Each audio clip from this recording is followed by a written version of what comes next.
Good afternoon, Prime Minister. We're going to move on to cost of living issues now. Can I start very briefly by asking you, with the appointment of a new Chancellor last night, is the government's position still that it's committed to a full uprating, a full social security uprating next April based on September's CPI figures? So that's a full uprating of benefits and pensions next April.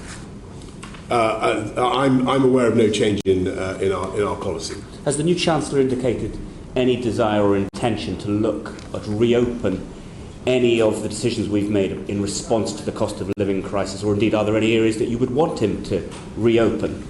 I think that what the new Chancellor is going to want to do is continue with the package of support that we set out, and don't forget that there's £1,200 for the 8 million most vulnerable households going into people's bank accounts this month, £400 to help everybody with the costs of energy, cuts to council tax, and I know that the new Chancellor is certainly committed to all of that.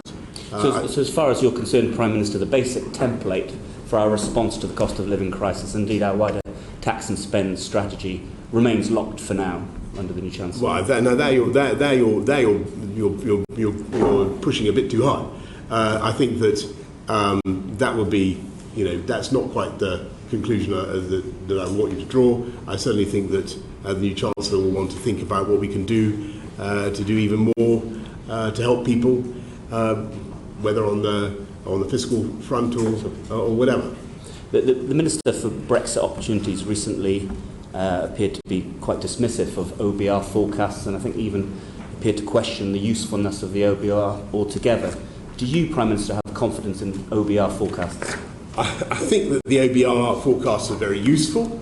I don't think that they should necessarily, but my experience is they don't always turn out to be correct. But that doesn't mean that they're without value. Being very kind about us on the back benches, but actually I think you're going to find it extremely hard to appoint people of the same calibre of the kind of ministers I've mentioned to you. I think you're going to find it extremely difficult.